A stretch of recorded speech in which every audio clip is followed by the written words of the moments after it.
G'day, wherever you are in the world of the internet. Welcome to Mastering Music, Mastering Live. Tony Jack the Bear Mance in the house at Deluxe Mastering, Melbourne, Australia. And on the line, I have a lady who I've been looking forward to chatting with for quite some time. She is the president of Manley Labs. For those of you in audio would know, Manley Labs, one of the greatest manufacturers of pro audio equipment on the planet. And so, EveAnna, or Van, or Vanimal, as she likes to be known, as a dear friend of mine. She's like the big younger little sister I never had, and it's such a delight to have you on the podcast, Van. Thank you. Oh, thank you. It's a real pleasure to be here. You're looking, for those of you who are watching us on YouTube, I think I can say you're looking remarkably schmoo, little sis. Look at you. Oh, thank you. You're a fucking I know oil you're painting. commenting on my crazy hair. I like it. Is it aerodynamic? Aerodynamically it is, designed? Yeah, these stripes, they're racing stripes. They help me go faster, definitely. Yeah. And then the mullet thing, I'm really bringing that mullet back, and I've been getting a lot of comments on that. I'm sure some people will make fun of my mullet, but whatever, guys, don't be haters. No. Some people really like my mullet. I love your mullet, and just remember that haters are nothing more than confused admirers. I suppose. Well, anyway, yeah, this is a very fast hairdo, and it helps me go faster, definitely. Yeah. And I think the 80s vibe certainly suits the room you're in with your big tannoys in the background and your snapper. Yeah, definitely. That's your manly snapper. Yeah. Maybe I can take you on a little video tour later on in the podcast. But this building, I bought this office building in Eagle Rock, California, and it definitely looks like 1982 in here, for sure, with all the wood paneling and the drop ceilings and stuff. That's like the last time that these offices were renovated. Well, it'll all come back, so don't bother. Just leave it as is, and because people will be paying a friggin' fortune to recreate that. Well, you got the real deal right there. I suppose so. Yeah. Real estate is a good investment in California, so I'm happy that we got this building here. It's cool. Well, that's what I've been told. They say lease what depreciates, and purchase what appreciates. I think that's the golden rule. Yeah. Yeah. That when people ask me like, "Hey, how do you make money in the music industry?" I say, real estate. That's a good place to make some dollars. Yeah. Well, what's the other old adage of how to make $1 million in the music industry? Start out with 5. Oh, at least 2. Yeah, 5. It definitely. 5's a good start. Anyway, so Van, for those of you who don't, well, obviously you're within audio circles, you're well known, but for those who are checking us out and aren't completely familiar with you, tell us a little bit about Manley Labs and how it all got started and what you did, because you're quite unique. Well, just I think in music and the pro audio industry, females are so grossly underrepresented, and I think a lot of women are just basically from the get-go too afraid to get started. I think they're not good enough or smart enough, or they don't necessarily get invited to go in and do electronics or physics or all that kind of stuff. That's such a male-dominated thing. But anyway, tell us a little about Manley Labs and how you got involved, and because you're a bit of an anomaly in this industry. Definitely, there are not a whole lot of companies owned by women in the pro audio industry, for sure. I started, I think the unifying source for all of us that are in the music industry is just got to be music, right? So Totally. I was a typical high school band geek, and here in America, we have this, like, fall season is around the high school football teams. Football is an American football, not soccer. And there's many schools have a marching band, and so it's kind of a crazy gig because you have to memorize all the music for a 10 or 15 minute program, so maybe 3 songs or something on your instrument, But that's not all. You have to, if you're in the band, you have to memorize exactly where on the field you have to go to make all these formations while you're playing your instrument. And sometimes, you know, you have to pivot your horn to the audience or pivot it away, and that creates dynamics and so on. And it's crazy. In fact, that was too difficult for me to deal with. I was drum major for 4 years. Okay. So anyway, I loved playing clarinet and saxophones and a little bit of trumpet. When I was in high school, I was a big old music theory geek. I got into that. I was very much into math and science and music theory. And I went to Columbia University for college in New York City, and I was studying music there. Basically, music history and music theory. I would have been qualified to be a band director or music teacher or something like that. But that's not what I wanted to do. So the famous story, as I've told before, one day in college, the very famous music impresario, Bill Graham, who owned the Fillmore East and West and really developed that San Francisco scene. His son was in my class, and he came to speak one day, and I was just so inspired. And my dad was struggling to pay for college. I had to go take a semester off to go work and earn money, and I was just driven to California. You know, all the music and film coming out of California. So I really, really wanted to go to California. So I took spring semester off. I drove my red Volkswagen across the country. I was planning to go to San Francisco to find Bill Graham and talk my way into a job for Bill Graham Presents, his concert promotion company. And I stopped in LA because my old band director was in LA, and I did some inventory work for him. He had a sheet music company. And while I was here, the other part of the story is my dad had owned Ampeg in the 60s. Right. And so he gave me 3 names of some guys that had worked for him. And I called the first guy on the telephone. This is 1989. This is before cell phones and Oh yeah, answering machines. You know, I'm right this there. is like I'm right there with you. Yeah, strings and cups, basically. Yeah. And I called up the first guy on the list, and he did not pick up the phone. And I called the second guy, who was at Fender, and he took my call. And I was in conversation with him, and I actually filled out an application for Fender to do whatever, you know, a kid 19, 20 years old can do. And he called me back one day, and he said, "Why don't you call David and Luke Manley out in Chino? There are these 2 crazy South Africans building tube amplifiers." And I was like, damn, that sounds weird. It's like, what's that about? But I did. I went out and interviewed with David Manley, and got a job. Basically, the first thing I did was learn how to make English tea. Of course. And then I sat down with there's all a Mexican workforce at the time, and actually my shop still is primarily Mexican based. And I sat down, and they were teaching me how to assemble amplifiers and how to solder and how to build printed circuit boards. And I was thinking, well, damn, this highfalutin Ivy League degree I'm about to get, I should have taken Spanish because I studied French, wrong language. So anyway,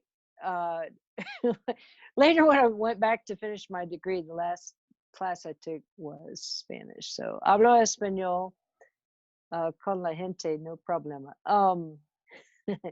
Anyway, that's how I got started at the first company, which was called Vacuum Tube Logic of America. That was the first company. And at the time, we were only building audiophile equipment, and they were tube amplifiers and a couple preamplifier models. This is before any D-Day converters or anything, just preamps and amps. And at that time, David had won a contract with the Scientologists, and he won a shootout for some preamplifiers. They were looking for mic pre's, and they had a Massenburg console out there, and they picked David's design. And all of a sudden, we're in the pro audio business because we're building 60 microphone preamps. So wow. that happened like right as I joined there. Oh, my dog is sitting here, and he has a cone on his head. Sorry. No, that's okay. What's happened to him? There's Riley. Riley. Hi, Riley. He's grown. He's grown since I last saw him. He's a sweet boy. All right, so sorry, he's got a cone on his head because he keeps licking his arm, and I need to keep him off of there for a while. So yeah, no. Sorry about I tend to lick my arm a lot too. Well, I'm going to put a funnel on your head. You're getting a lampshade. So, okay, back to my story. Yeah. Where was I? Yeah, so we started building pro audio products, and within that first year, David was working on a Pultec clone, not a clone, it's a Pultec-ish EQ. And the funny story is, no actual Pultec ever entered the building. He had borrowed a schematic or something? No, he borrowed a tube technology from Coast Recording in LA. Mm-hmm. And an engineer that we had working for us named Richard, I still have this at the factory. He took some tracing paper and traced the tube tech board, and then they put it on the copy machine and like hand drew like the choke values and resistor values that were on the EQ section of the board. So actually, the Manley Pultec, the EQ was very much like the tube tech passive EQ section, with a couple extra frequencies that he added. I think so. Whatever. Anyway, that was what was going on in 1989 when I joined the company. And at that time, I was just building gear.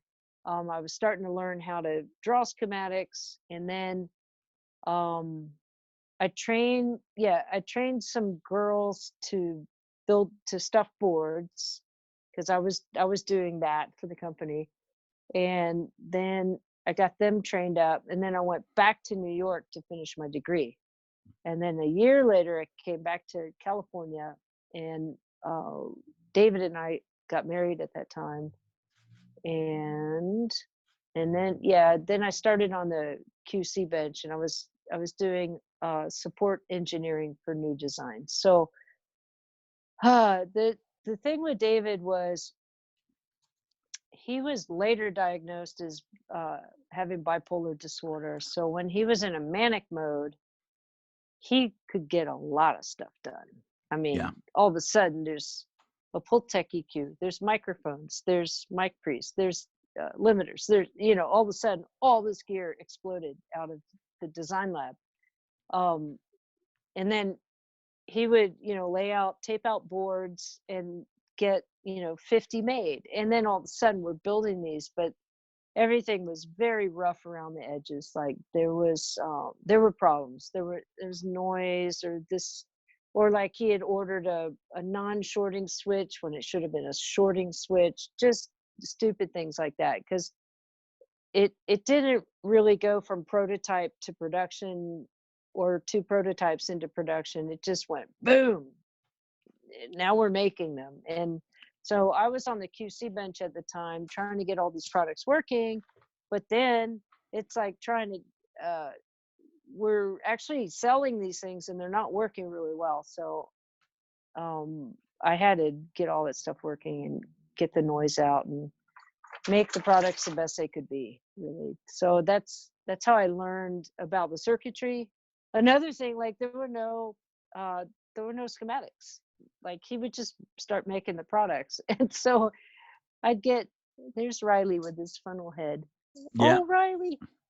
So Riley, you have to get out of the the video frame here. No, leave him. He's all good. He's all good. We need a little bit of factor for the podcast. You know what I mean? He's a little cone head. Yeah. He's cool. No, leave Poor him little be. boy. No, we're a dog friendly podcast. Dogs are the best people. You know that, Van. People jumping in, they're going to say, what is that lampshade in the middle of your shot there? All right. So anyway, like I'd get units in production off the factory floor and no schematic had been drawn for them. So it's like, oh, okay, just give it to me. I'll reverse engineer this thing. And so I learned to draw schematics and I learned about the circuitry and learned how to fix stuff. And also in those early years, there were no business systems in place, like no inventory system, no purchasing system. And I drew upon my high school work experience and created those systems for Vacuum Tube Logic at the time. And here you are into this slick operation. Yeah. So fast forward 1993, there was a lot of mayhem going on, a lot of personal turmoil happening, and we split the Vacuum Tube Logic and Manley companies. And David bought a big 10,000 square foot building in Chino, down just like 2 miles down the street from VTL, and we split the companies and split resources and split personnel and stuff. And that was 1993. So that's, by that time, Manley was still building hi-fi equipment and building pro audio equipment. Within 3 years, then David left the company and moved to France. And in the next 3 years, before the end of the 90s, I bought him out in the course of the divorce agreement. So right.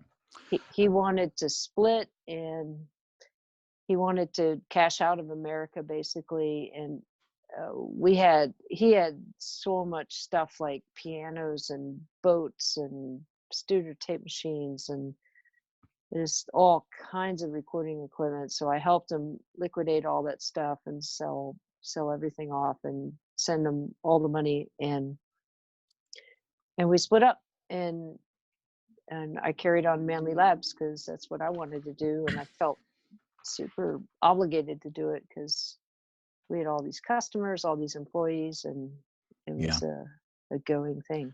Yeah. Tell me something. What's the fundamental difference between the pro audio stuff and the audiophile stuff if everything's built to a high standard, a high quality of build, component wise, et cetera, what are the things that differentiate the audiophile stuff from the pro stuff? That's a cool question, and I think that for us,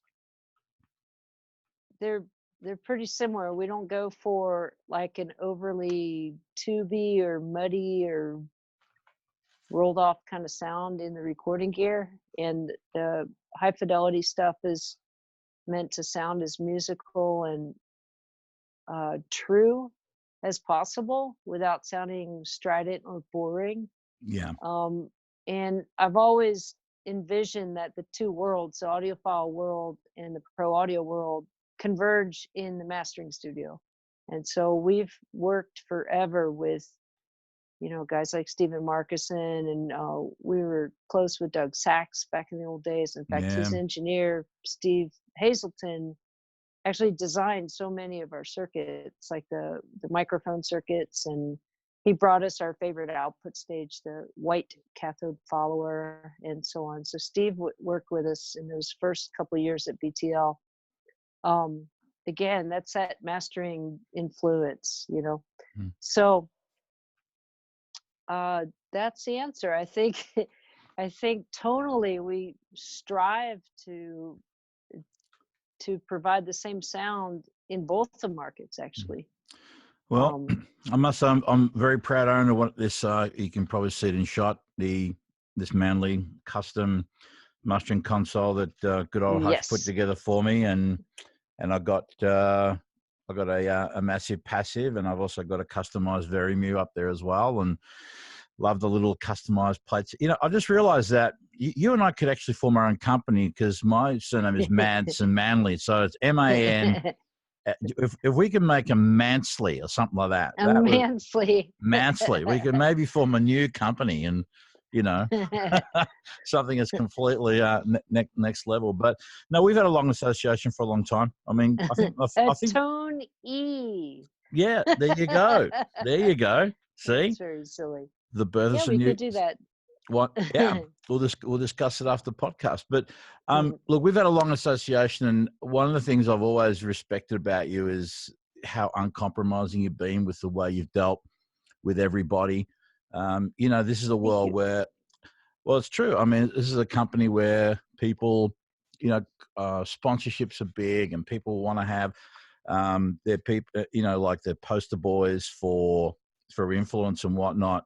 And although you did use my photo once in an Audio Technology magazine, although I didn't get paid for that, that was something I did purely for the love of Manley. But oh no, that could have been our importer at the time, Syntec. oh, right. Oh, okay. All right. Syntec. Possible. But you know, it's not uncommon for these days for people to bypass their distributors, and you're one of the only people I probably know that would always say, even to people that you know, hey, listen, go and speak to the distributor. We have a distributor in Australia.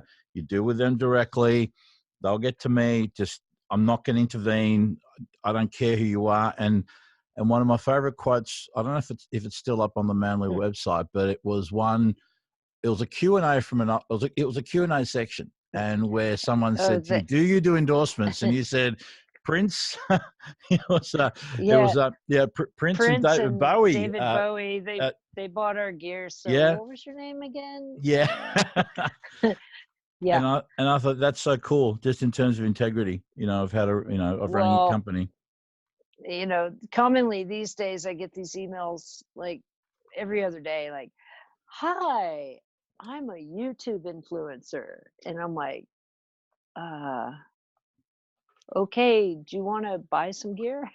Like, I don't, that kind of thing just doesn't matter to us. It doesn't serve our marketing at all, because there's no legit engineer out there who's looking at a young teenager, lip syncing to a Katy Perry song, with and gonna say like, oh, she's, I gotta go buy that microphone that the YouTube girl is singing through. That it just doesn't happen. Yeah, but I think also, look, you set a precedent. I mean, you're, without pissing in your pocket, you are kind of audio royalty. You rub shoulders with some of the biggest names, and I mean, true fucking legends of the industry, and yet you just think it's just the same rules to everyone. It's like it doesn't matter. I think it's refreshing. I think it's great.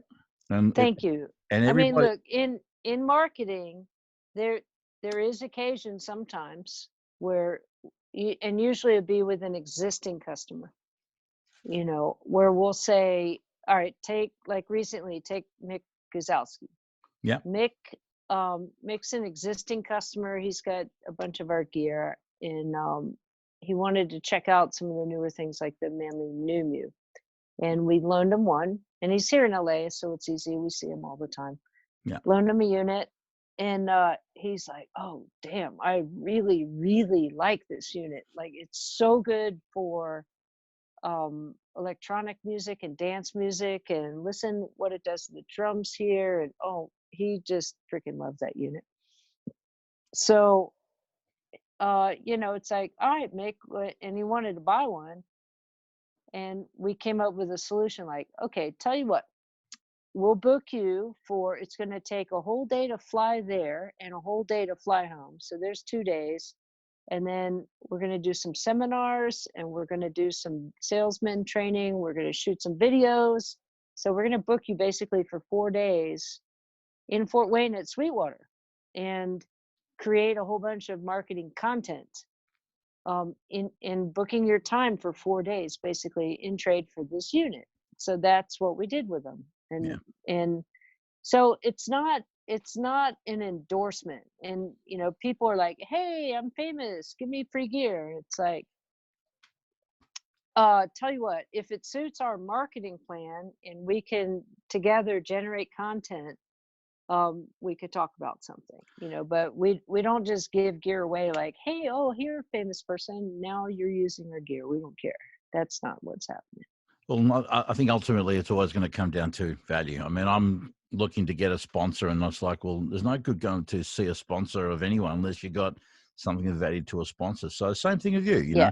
if the content's going to create value and it helps with your, with your branding and gives you exposure. And of course, it's good to have people that are reputable and have great name in the industry, but more importantly, people that actually use the stuff, Yeah. actually. Yeah. That's why, like, the YouTube influencer people that email me every other day, they're not going to influence you or your recording clients, because people, I don't know, those people are not watching a teenager who's lip syncing to a Katy Perry song on YouTube. Yeah. Nobody's got time for that. We're all working. I don't know who watches those things, but it's no customer of mine that I know about is looking at that kind of thing. I think there's also something to be. I think there's also something to be said in. I've said for a long time, people will value you the way you value yourself. So, without being, without having to be arrogant or unreasonable about it, I think when you set a certain value, people will value accordingly. And so that's exactly what you've done. David Manley used to say this 30 years ago. He used to say, we don't give away gear for free, because then that devalues the gear, where now it's worth nothing. So everybody, I mean, even if we cut someone a deal, again, in exchange for something they're doing for us, the gear has to have value. You can't just, just give stuff away. This is not like $10 guitar picks or strings or something that costs nothing. These products cost thousands of dollars, so you can't just give stuff away for free. That's just not, that would chew up any marketing budget very quickly. Yeah.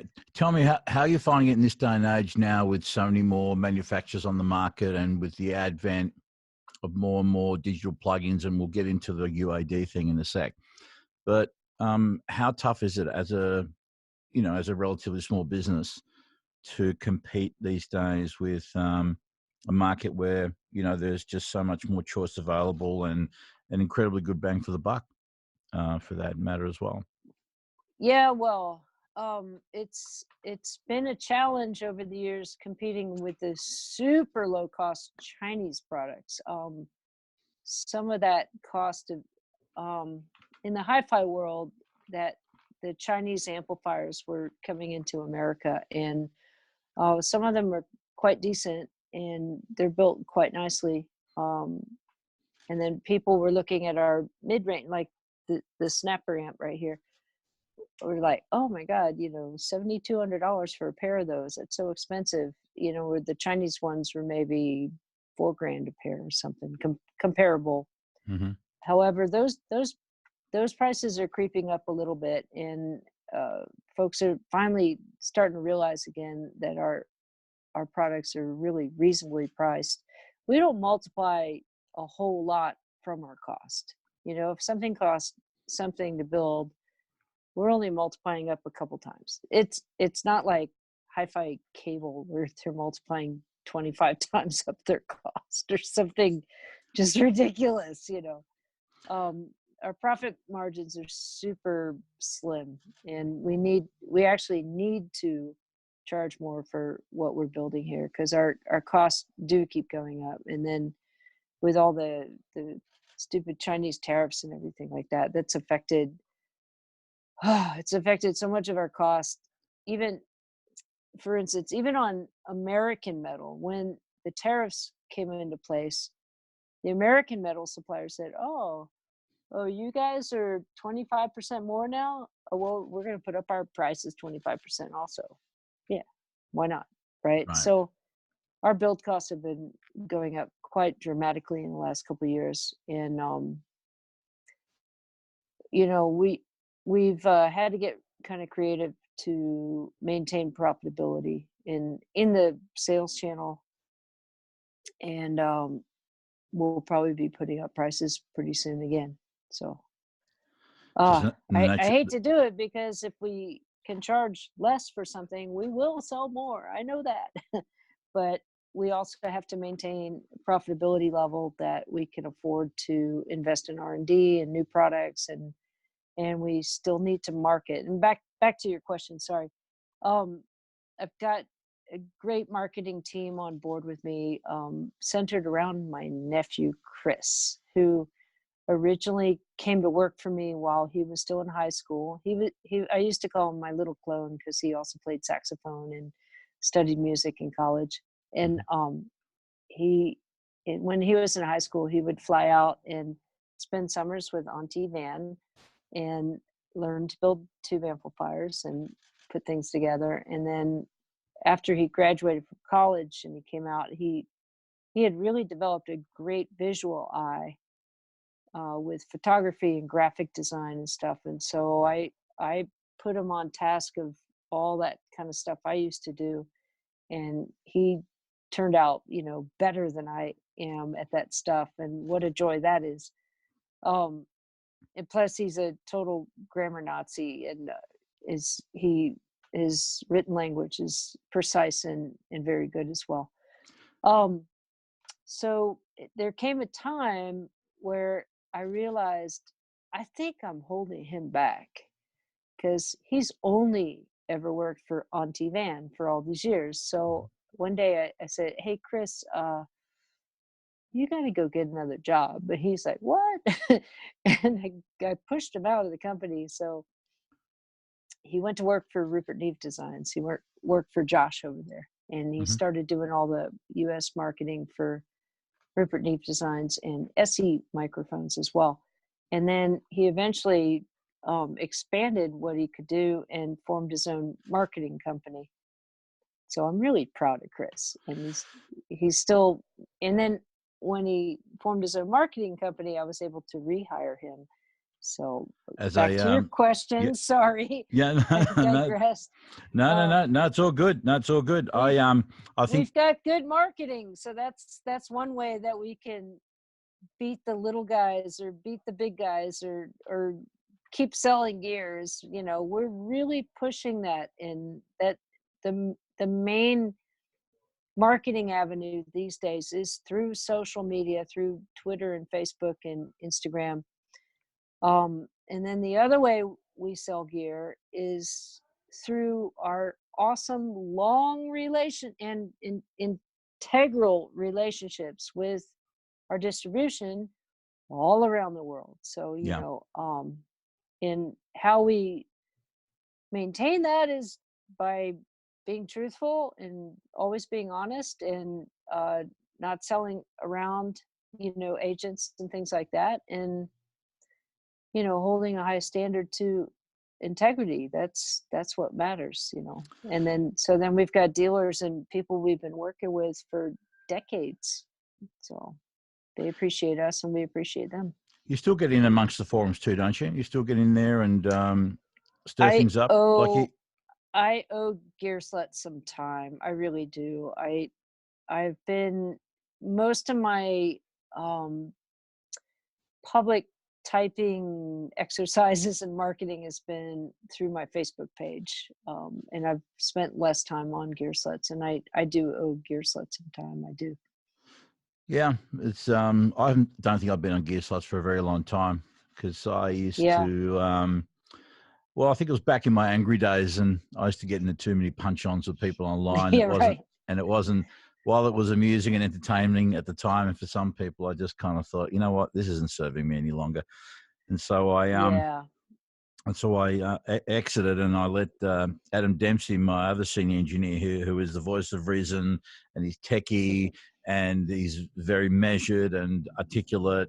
And I thought, I think he will be a better flag bearer for us than me. And as I started to sort of mellow out, I thought I just kind of found some good forums on the internet, and I thought, okay, well, I'm going to come into this with a new approach, and that is, unless I have something positive to bring to the table or something that hasn't already been rehashed or said, I mean, for example, one of my favorite forums, I don't know if you've ever been, it's the Mastery Engineers Worldwide Forum. Oh yeah. Yeah, it's that been a while since I've been on there. Yeah. That Jonathan Weiner is one of the guys who takes care of business with just making sure that people are behaving and whatnot. And 7,000 people in there, and it's remarkable that everyone is well behaved, and That's and if awesome. any sign of any bullshit, they're gone. And when I stumbled across it, I just thought, well, I'm not going to talk about how to split an MS matrix or how to EQ this or what fucking plugin is my favorite. I just thought I'm going to find a different area where I can contribute. So I just look at all the mindset stuff and just try and encourage the young guys, and because that's just been my passion. It's about how do I get to the hearts and minds of these young guys and girls who want to get their foot in the door. They want to start.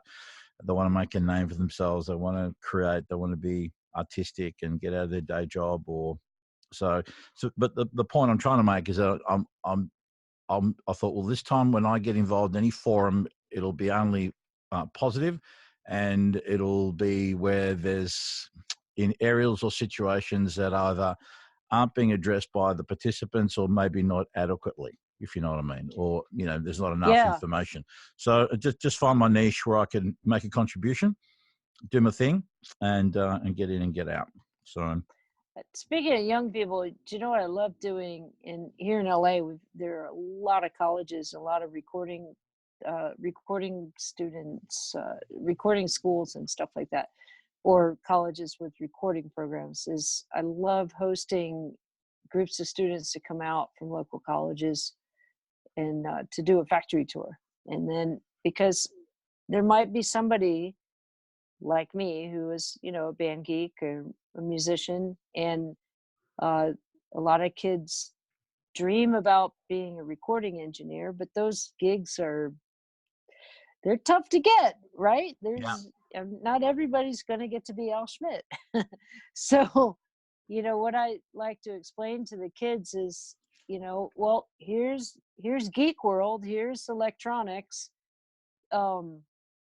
We're manufacturing right here. If you have a scientific bent to your brain, maybe making pedals or starting with DIY or getting intrigued about electronics somehow, I hope here's some inspiration. And then I also explain to kids when they come out, like, there's a lot of different areas in the music business that we can all contribute to, and it might be marketing, like my nephew Chris does. He's generating a lot of visual graphics, he's writing copy, he's getting that stuff out professionally. So all of the companies that are selling gear need marketing. All these producers and engineers, they need management, they need people to go out and find these gigs for them. There's entertainment lawyers. There's if you want to be in the music business, there's lots of little pockets that everybody can get into, and that's a message I try to get out to the kids. But we're lucky that we're here in LA, where USC or Cal State, the various Cal States around us, the kids can come out and see what we do. Well, one of the things I have on my bucket list of things to do is I want to get to America one day, and I'd love to do a series of talks to kids because, it's great to be able to do it on video and put it on the socials, but there's something really nice about pressing flesh with people and being in a room with actual humans and interacting with people. And it's one of my things I intend to do in the next couple of years, and that is saying to do a tour sounds almost sounds very it's been a while since what year did you come visit us last? Early 2000s or something. Yeah, that's right. It was actually 2000, around the time when the Olympics was on, because there was a lot of cheap flights coming out of Australia back to America. So I just hooked it up to get on the empty plane back and the empty plane going to and from. So well, I love to do that. Come over there and talk to kids and and share the story and because a lot of what my experience has been, and dare I say probably yours, there's a lot of kids who want to get into audio or on the pro side of things, but they shoot themselves in the foot because their mindset's not there. They're already thinking, I'm not good enough, I'm not worthy enough. Who's going to want to hire me? You know, how am I going to make a living? And these are all natural kind of fears, but they immediately shoot themselves in the foot before they get the start. So it's even hard to find sometimes, like to find the runner gigs and stuff like that. Just the big studios are closing, and it's just not a lot. Sometimes these runners are runners for like a year or two before they get to touch any piece of gear or whatever. Yeah, well, that's certainly how it was. The old model. I don't think kids necessarily have to do the 2-year runner gigs anymore. I think that I don't know. I think they're big because the bigger. I mean, even here. I mean, I'm just a 2-room facility. There's there's 3 of us working out here at the moment, looking at a 4th person. Eventually, there's not enough room to have someone here all the time, but I just get invite kids to come in, and I think that if someone could find 2 or 3 mentors that they could go around. I mean, the way I just keep telling people in this day and age, in this climate, the best way to get your foot in the door is to build your own door and put your own foot through it. So that's awesome. Yeah. So I'll give you another hint for the kids too. Go. Yeah.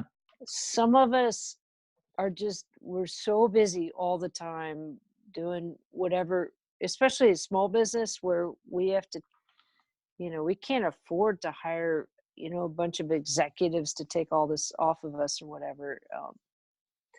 A lot of us in small business have to learn how to do so many things ourselves. And, when I get a resume, or an email like, hey, are you hiring? It overwhelms me because it's like, oh, you're asking me to do something for you. It's like I'm already doing so much stuff for everybody and all the customers and helping and keeping everything going and so on. If you want to get a job, if you want me to hire you, tell me what you can do for me. Bingo. Because I need the help. I don't need to help you. That I didn't even know you before your resume hit my inbox. You see what I'm saying? Yeah. So if you want to get a job, walk into anywhere, a burger joint or studio or wherever you're trying to get hired, and present that, like, what can you do for the owner of that company or for whoever's hiring, right? Yeah, I agree. That's the message there. And don't bullshit, because it is so dangerous. I've hired people before where they're like, yeah, I got it. Don't worry, I got it. And then they don't got it. And shit gets fucked up, Yeah, totally. And it's super dangerous. It's like, holy crap, I trusted you to handle this situation, and now it's exploded into a giant mess. How are you going to fix this? And like, I don't know. It's like, okay, we're done here. You know what I mean? So, I think also in the world of social media, people forget that people leave a digital, breadcrumb trail behind them as well. But I mean, for me, and some people may disagree with me on this point, and that's okay.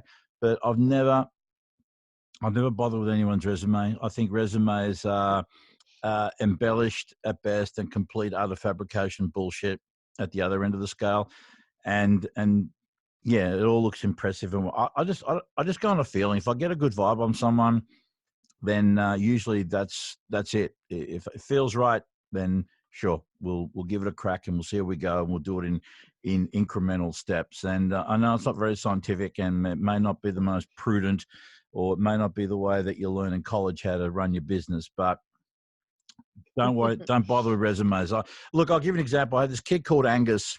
He's from 3 hours out of Melbourne. He's from, country Victoria, and he's trying to put together a work experience. He wants to do work experience. And this is one of the very few kids that actually rang me. This kid's 14 or 15, picked up the phone, rang me, introduced himself, and said, hey, my name's Angus, and I'm trying to, and it was like, I was so impressed with this kid. I said, I have to fucking help him. I have to give him at least one day just to reward him, because here's the problem with a lot of work experience kids or hopefuls, they get mum and dad or the school careers counselor to ring, and I understand why they want to do it. It's all well intentioned, and we don't want to, hurt little Johnny's feelings. We want to give him a little bit of a. As a parent, I get it, but when I get calls from parents to say, "Hey, listen, I know what you're trying to do. I get it. I respect it. I'm a father myself, but why don't you get your kid to call me direct? Because part of work experience is the actual gaining the opportunity for an interview or to knock on the door, to cold call. That is part of work, right? And as a freelancer, I mean, you're a manufacturer. What do? You cold call on people through media, through marketing. Hey, here's our new shit. Come and check it out. Exactly. So we can't get good at what we avoid. So now the sooner, so I said, this kid, you're fucking awesome, man. I said, I want to reward you by saying, you know what, just for making that effort, I can't give you 40 hours, but I'll give you 8, maybe 2 days. And while you're at it, keep doing it. Let me know how you're going. Report back to me, which he has been. Let me know who you've been speaking to, and I'll throw you another bone as to someone who I know is pretty cool, who at the very least will give him a hearing. And between now and November, we will cobble together 40 hours where you'll get to work at a few different places and get a variety of experiences, and it'll be the best fucking work experience week you've ever had. But all because this kid took the initiative and had the balls to pick up the phone, call me direct. And I respect that. That's cool. I respect that. I'll tell you another good place that kids should go to try to meet people in the audio world and try to talk somebody into giving them a job would be at any of these trade shows, like the AES or the NAMM show or Music Mesa or a hi-fi show or whatever. Because then you're face to face, oftentimes with a small company business owner. And again, if you walk up to that person and you're already familiar with their company and their products, and you think of some little thing. Yeah. I mean, man, I need somebody. It's a small job, a low level job, but it'd be great for a high school kid or something. We've got so much stuff, like extra, like obsolete components or yesterday's glory. I don't know. I mean, I've sold off like a DAT player, or just stuff that needs to go on eBay, or old computer equipment, or old audio precision things. We've got stacks of this old stuff that somebody wants to buy. Yeah. Or for instance, sometimes I'll buy a pair of tannoys to do our SGM 10s, and the stock cabinet, the ML10s, the Manley Mastering Lab crossover ones. And so the old stock tannoy cabinets, they're sitting around. They need to be just sold off to somebody on eBay. Yeah. I need a kid who can just say, I'm going to handle all that stuff. I'm going to make some awesome ads and listings on eBay, and we're going to get rid of all this junk that's sitting around here. And like free up tens of thousands of dollars. It's like, hey, if someone can come and do that for me, I need someone to do that, because we just kind of do it sometimes when we don't have time to do it. And I need a dedicated person to do that. And if they kicked ass and did a good job, we could cut them in on a percentage of the dollars or whatever. But nothing there's like an idea. Nothing like there's an idea.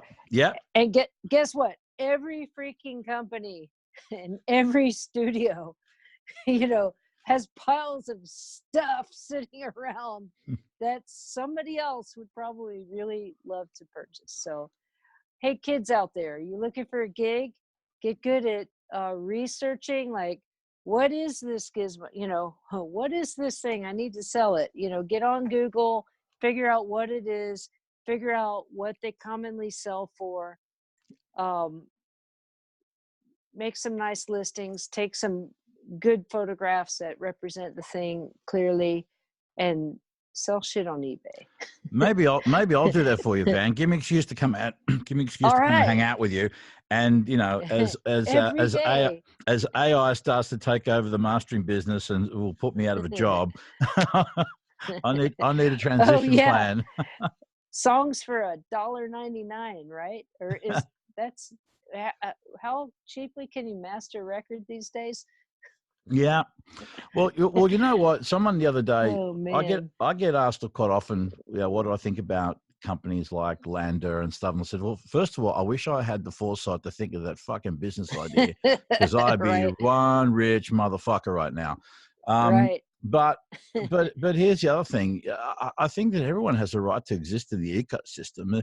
To sit back and piss and moan about the external world that's out of your control does absolutely nothing. It's not productive. It doesn't help. Okay, you can't deny that maybe it may have had some impact on some people, but in my world, and my world's a very small, very, very small, narrow, thin slither, Yeah. Van. But the people that would go to Landau or any other kind of online automated service are not the people that I want to deal with, or they're not the clients that I want They to were track. probably not going to even master to start with, right? I Yeah, mean, it was just so cheap. They're like, yeah, well, why not? But they weren't even going to spend $100 on a song. yeah. You know, So if they're spending $2 on a song. yeah. So again, everyone's got a right to exist, and at the end of the day, the guys behind these kind of services have provided some kind of value. Value is a perceived thing. Now, if there are enough people out there that feel like, you know what, I could utilize this. I've even got clients myself who occasionally will go there because, again, it depends on the release. The analogy I give to some people is like, um, it's like sometimes when the occasion is there and the budget's there to going out and having a fine dining experience, but sometimes you just want a dirty, greasy burger. You know what I Yep. mean? And Sure. so why would a chef in a restaurant get upset at me because I had the temerity to scramble my own eggs? You know what I mean? Yeah, true I mean, that. how dare I? How dare I do that, Van? I mean, God, what a terrible person I am. I can't believe you cooked yourself I breakfast. mean, damn, cream rises and shit Funny. stinks, and that'll never change.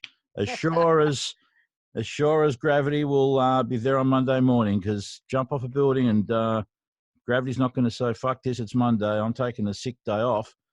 The same Yeah. sort of a thing works over there. So Gravity is a universal truth. It's affects so, everybody. absolutely.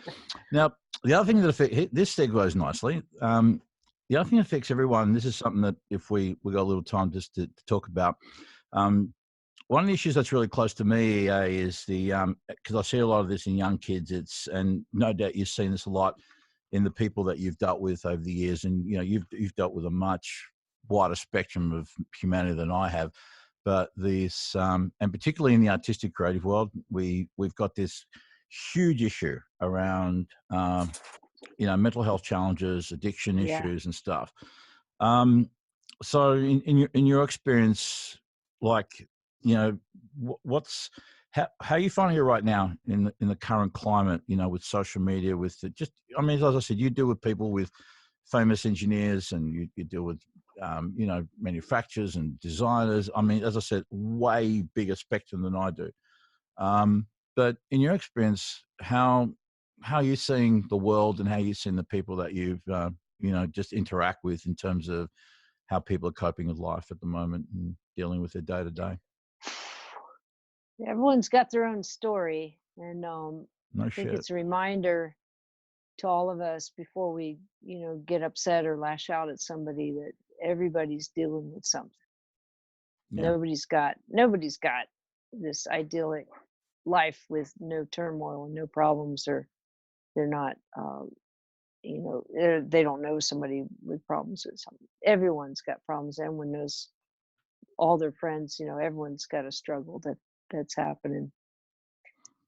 I'm kind of rare as far as substance abuse goes. I'm kind of, maybe I'm rare in the studio business. I've never seen cocaine or heroin in front of me. Like, I've never walked in a studio party and people are snorting lines of coke. I've never seen somebody injecting heroin into a vein. Yeah. So I've been kind of lucky that I haven't been too much exposed to that. That said, here in Eagle Rock, where this office is, there's a lot of homeless people nearby. And Los Angeles has a lot of homeless people right now. Yeah. And Yeah. this really ties into mental health, of course. Mm. Um, there was a guy that was sleeping in the front, um, in the concrete planter in the garden, basically. And he'd leave a bunch of trash and stuff, and it was just irritating because I'd pick up all the cardboard and stuff, and he was sleeping out there. And I called the police, like, what do you do for homeless people that are like camping out on your property?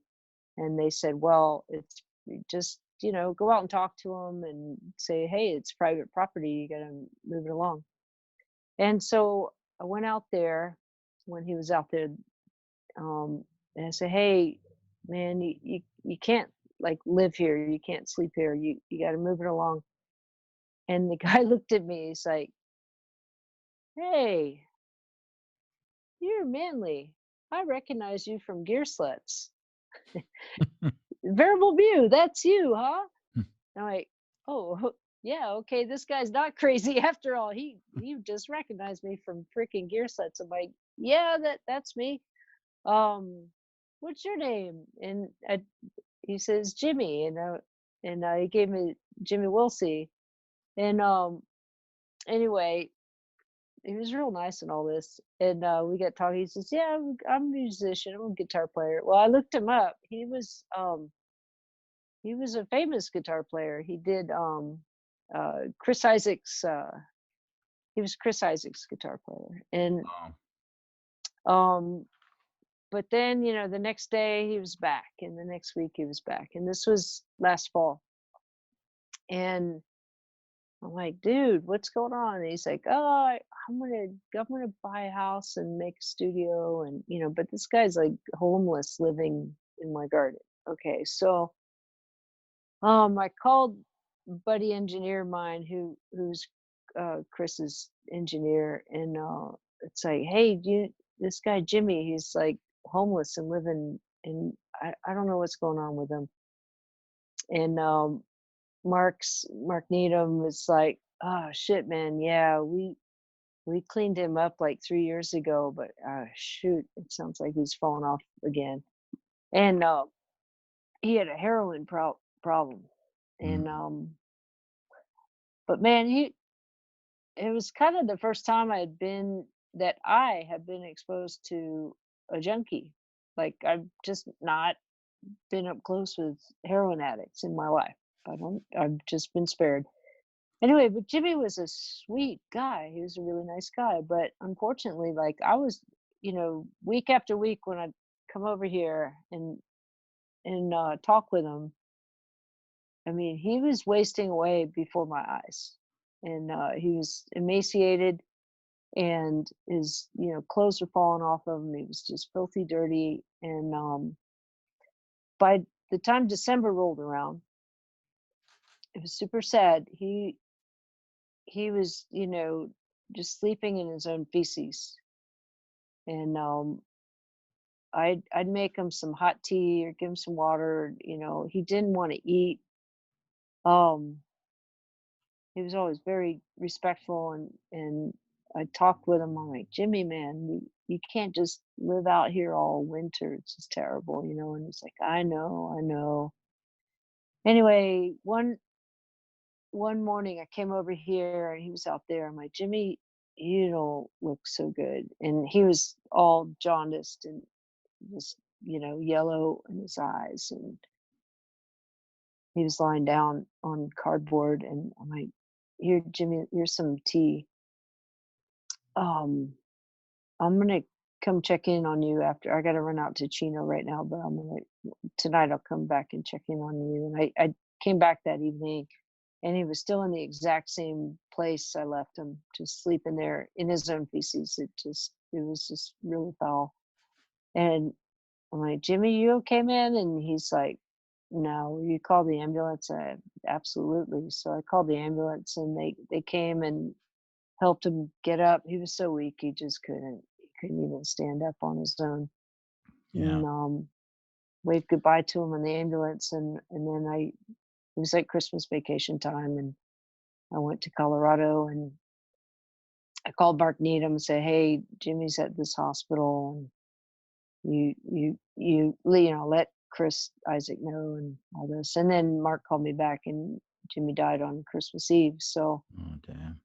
it was just really sad. And yeah, he had been given a second chance at life because he had had a liver transplant like 3 years earlier or something like Mm. that. But you know, you, the last thing the ambulance guy told him, I heard him, the EMT tech was like, "Hey, you've got to participate in your own recovery." And those are true words. You can't just keep using or keep abusing your body or whatever and just think that something's going to magically change. You have to arrest it somehow and get a hold of it. And there is help for everybody around. Yeah.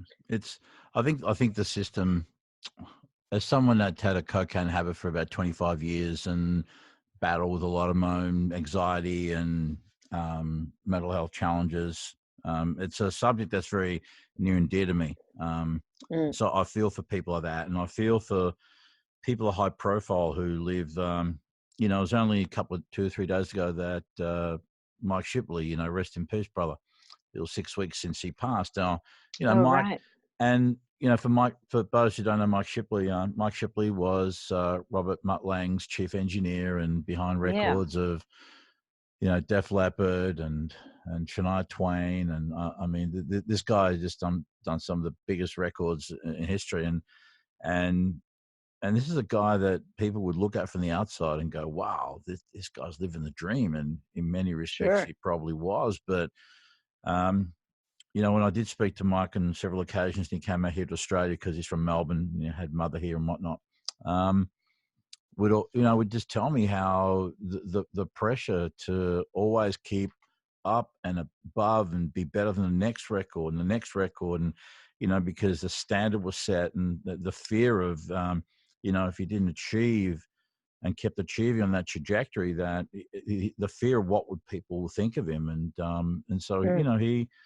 he was in a really dark place, and sadly he checked out sooner than he needed to, but because of Mm. this incredible pressure. But people who who have experiences of mental health, drug abuse, drug challenges, it's unresolved trauma, Van. Yeah. It's Yeah. people that just haven't worked out how to deal with the shit that they've been through in life. And some people are more resilient than others and have a bigger, resilience muscle and whatnot. But for the most part, just, we, I've heard the term that sometimes we're adults that act like children, but we are, because there's this 7 or 8 year old child in there that still hasn't been spoken with and soothed That's right. and had life explained to them and say, hey, it's okay. Big Tony, Big Jack, Big Van will look after us, or the big version of the adult in question, and Yeah. so that's what people do, and that's what I did. And I've been trying to study that relationship with my adult self and my child self as well.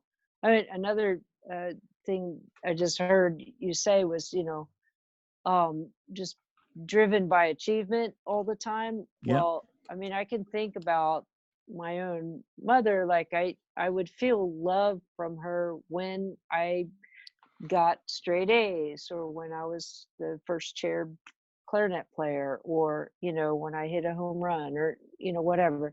So I was driven to achievement because that's when I would feel love from my mother. And um I still kind of it's like, that's just, I don't know, I'm still trying to figure all that stuff out I too. think I think it's a program that's locked into all of us, because when we were babies, we were loved unconditionally, and then as soon as we were starting to have any semblance of communication, in order for us to get love, we needed to shut up, sit down, do this, do that. And so by the time we go to school, we have no frame to or reference to unconditional love anymore. It's conditional.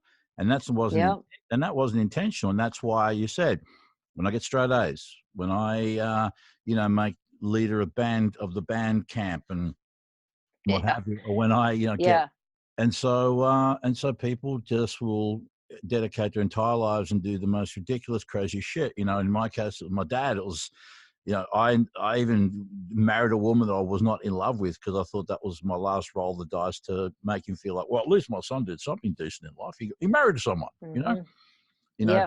tick the box. And that didn't work. That backfired in a big, major kind of way. And so, no, you're right. It's the program that we've been set, and social media certainly isn't helping that cause either. With the fact that, look at me, look how cool I look, love me, accept me, want me. Social media, I hate it, and I yearn for those times, back before computers.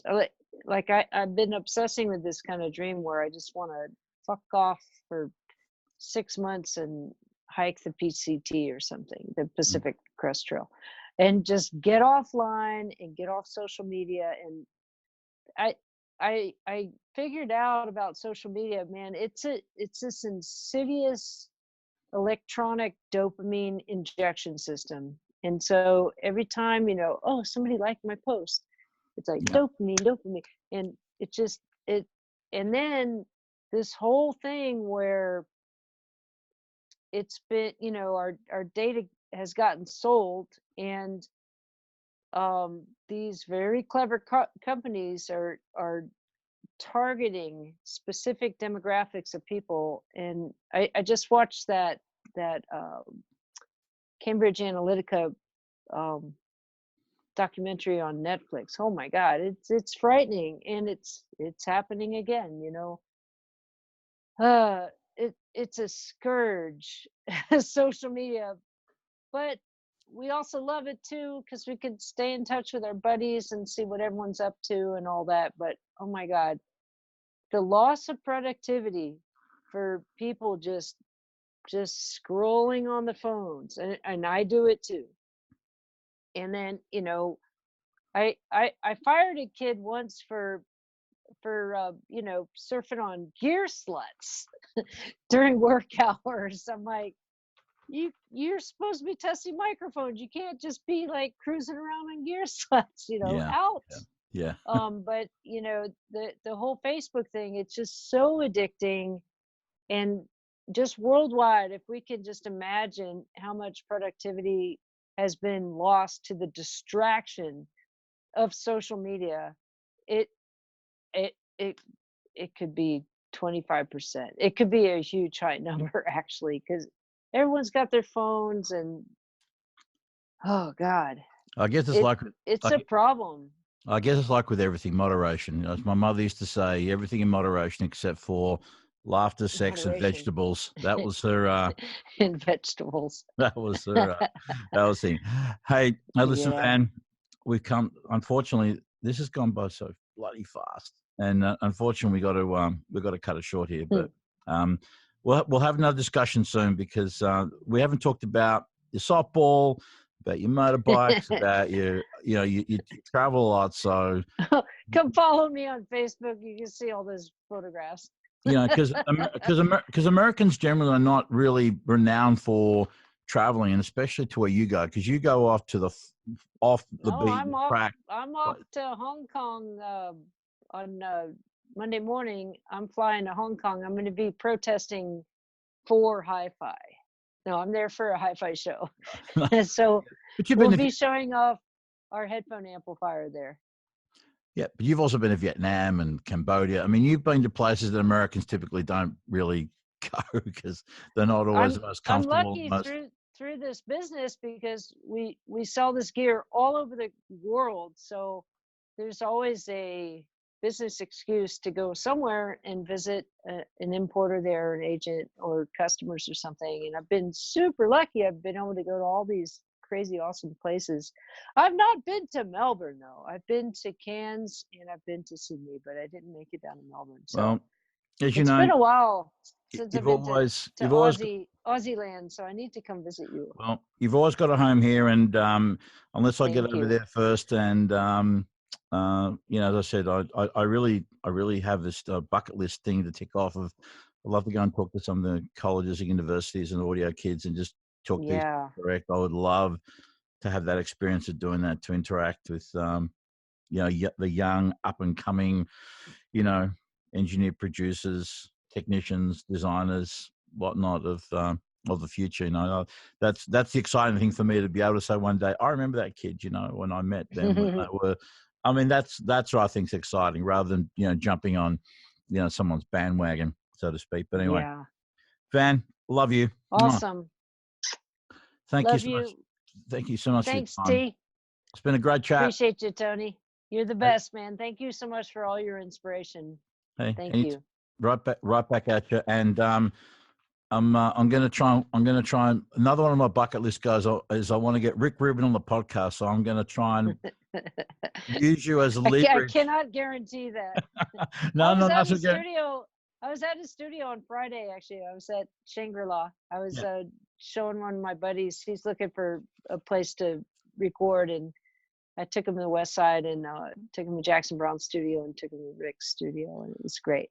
What's Mr. Rick? But Rick was not there. He was out traveling somewhere. If there's one thing I want to talk about, is his bulletproof diet, because as someone that has an interest in nutrition as well, because he was quite unhealthy once, right? He was once quite unhealthy. He was. And he turned it right round, yeah? Do you have time for my Rick Rubin bulletproof story? Okay. Absolutely. So Rick and I met at the CES show many, many years ago. And he was a vegetarian, and he was pretty big. He must have weighed 350 pounds or something. And we used to get together. We had a mutual friend that he had known since college, and named Rick Rosen. And Rick Rubin would come every year to CES, and we'd get together and hang out and go to dinner. We saw Tom Jones one time and just hang out once a year. So a couple of years ago, I think it was 2015, and I was at my heaviest weight at that point. And a few years earlier, Rick had lost all this weight, and Rick came to CES, and he's like, hey, can I keep my protein shakes and in your fridge in the hotel room where the show was? And yeah, sure. And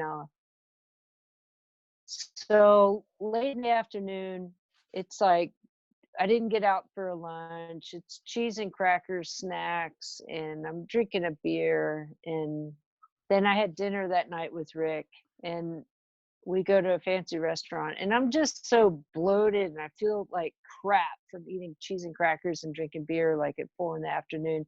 I didn't even want to eat this really nice pork chop I had ordered. I just felt horrible. And the next day, same thing happens.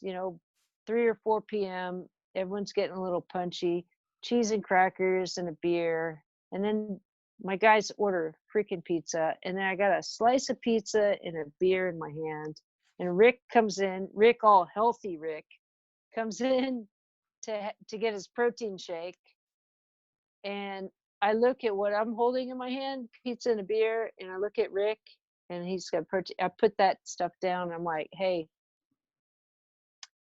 Rick, what was that thing about the butter and the coffee you're talking about? Tell me again about that. And I got him talking to me about this bulletproof diet. And I drove home from Las Vegas after that show, and I listened to the bulletproof diet. Dave Asprey. Yep. That's correct.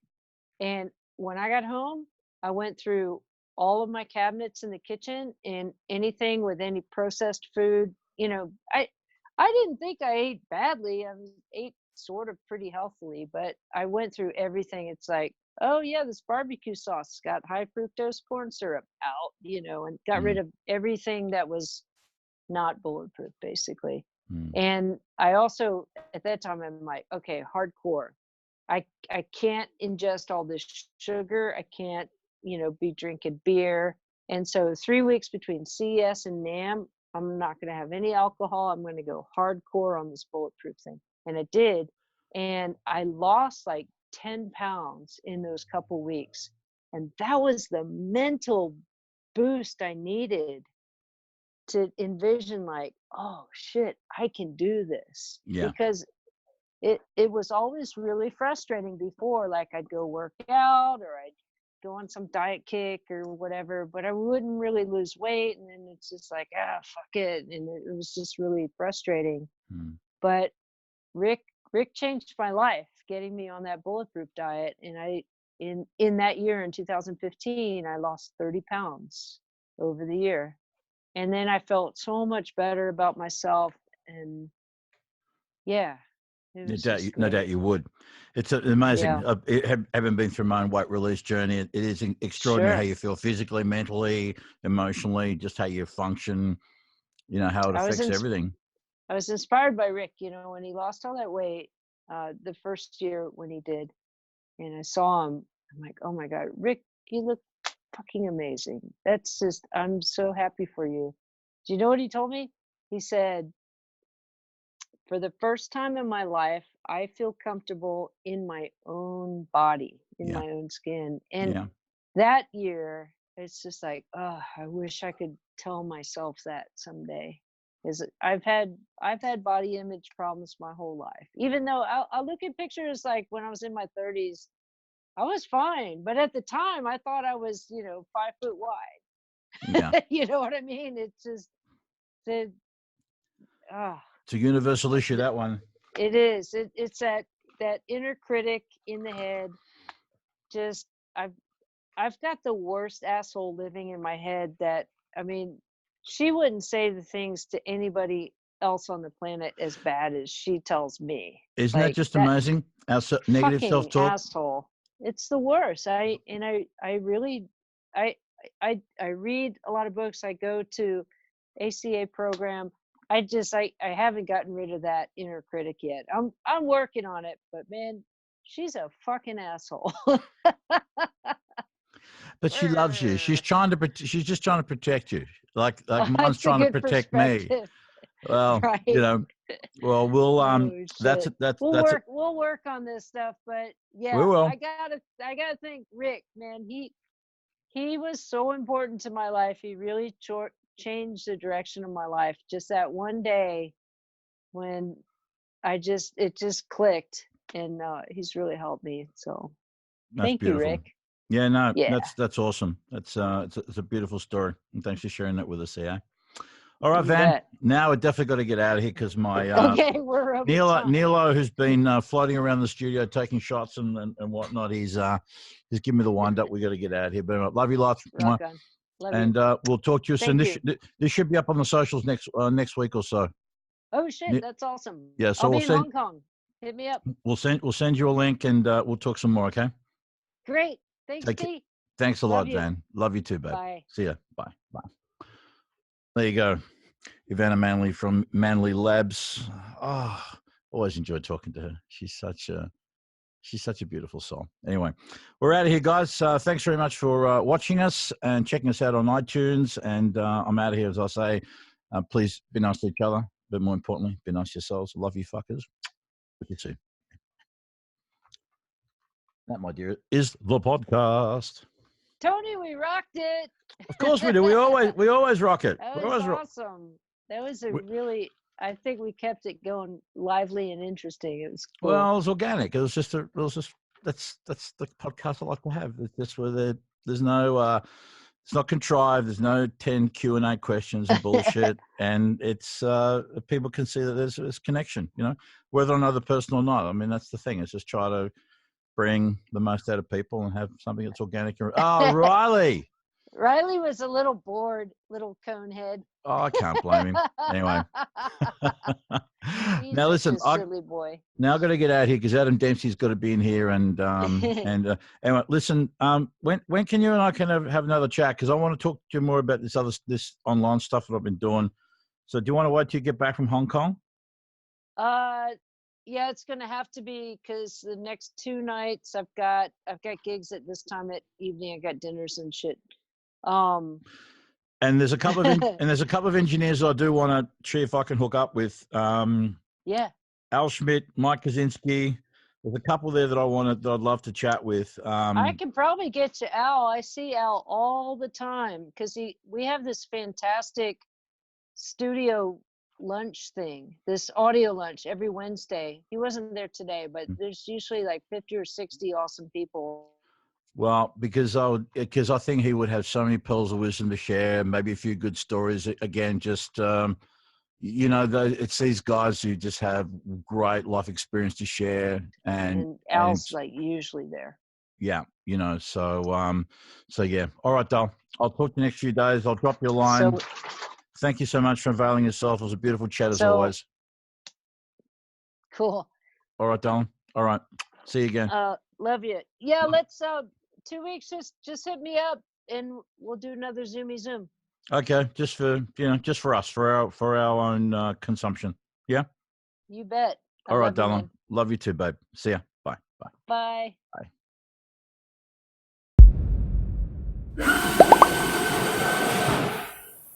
Bye.